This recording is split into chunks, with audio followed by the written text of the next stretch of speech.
Hello guys and welcome to unique study point. आज की इस वीडियो में आपको बताऊंगी राष्ट्रीय पाठ्यचर्या की रूपरेखा 2005 यानी कि एनसीएफ 2005। एनसीएफ का फुल फॉर्म क्या होता है मैं इसके बारे में बताऊंगी। इसको जानने से पहले मैं आपको बता दूं कि जो आपको प्रारंभिक शिक्षा की नवीन प्रयास की आपके जितने आई थिंक ये लास्ट टॉपिक है, आपकी एक यूनिट समाप्त हो जाएगी। तो जिन किसी ने मेरी पूरी यूनिट नहीं देखी वो प्लेलिस्ट में जाकर के प्रारंभिक शिक्षा के नवीन प्रयास में जाकर के सारे वीडियो आप देख सकते हो, आपको वहाँ पे मिल जाएंगे। मैंने पिछले वीडियो में यशपाल समिति के बारे में बताया था, तो जिन किसी ने वो वाला वीडियो भी नहीं देखा वो देख सकता है जाके, ठीक है।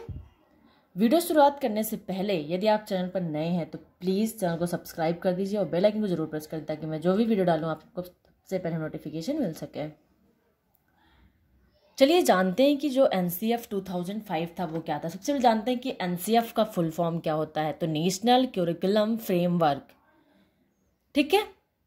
यह यशपाल समिति के बेस पर आई थी। यशपाल समिति की शिक्षा को क्या है, बोझ जो शैक्षिक बच्चों का जो शैक्षिक बोझ है उसको क्या कम करने के लिए वो यशपाल समिति का गठन किया गया था। लेकिन जो ये एनसीएफ आई इसमें कहा गया था कि रटना नहीं बल्कि किसी टॉपिक को हमें क्या करना है, समझना है।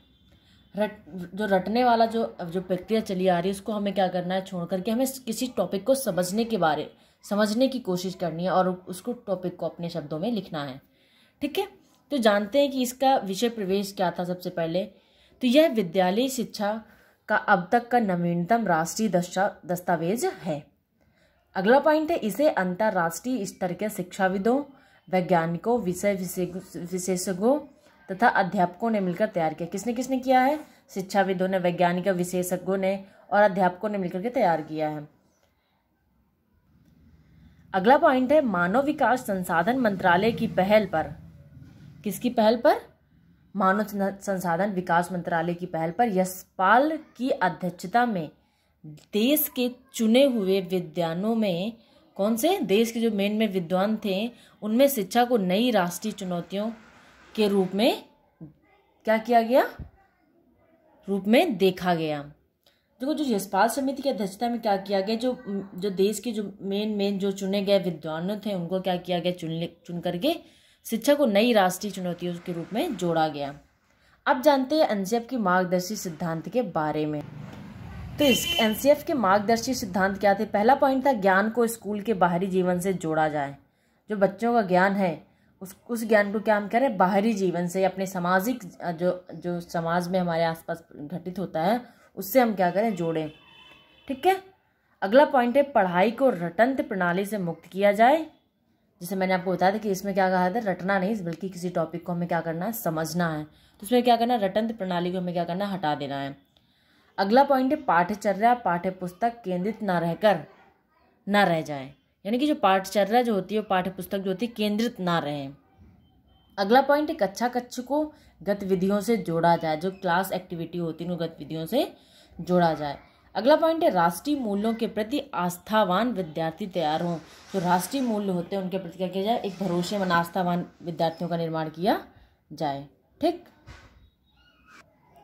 अब जानते हैं कि शिक्षा के लक्ष्य क्या थे एनसीएफ 2005 के। पहला पॉइंट था कि एनसीएफ 2005 के अनुसार शिक्षा का लक्ष्य किसी बच्चे के स्कूली जीवन का उसके घर आस पड़ोस के जीवन से जोड़ना चाहिए। इन्होंने कहा था कि शिक्षा का लक्ष्य क्या है, किसी बच्चे को स्कूल का जीवन जो होता है उसके घर आस पड़ोस के जीवन से हमें क्या करना, अटैच करके पढ़ाना चाहिए, उसके जीवन से क्या करना, जोड़ना चाहिए। अगला पॉइंट है, शिक्षा का दूसरा प्रमुख लक्ष्य है आत्मज्ञान, ठीक है, सेल्फ नॉलेज जिसको कहते हैं। यानी कि शिक्षा खुद को खोजने, खुद की सच्चाई को जानने की एक क्या निरंतर प्रक्रिया है।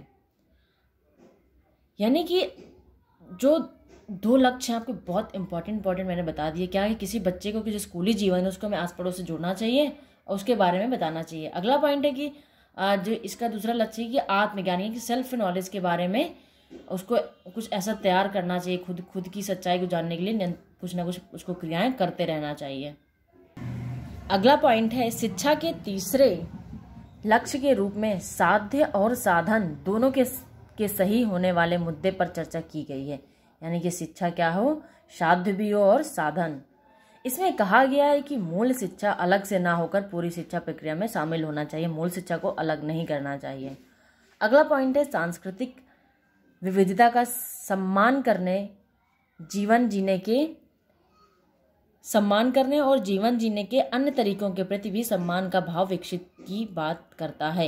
यानी कि जो सांस्कृतिक विविधता का सम्मान करने और जो जीवन जीने की जो अन्य तरीके होते हैं उनके प्रति में सम्मान करने का भाव विकसित करना चाहिए बच्चों के अंदर, ये एनसीएफ कहता है। ठीक है।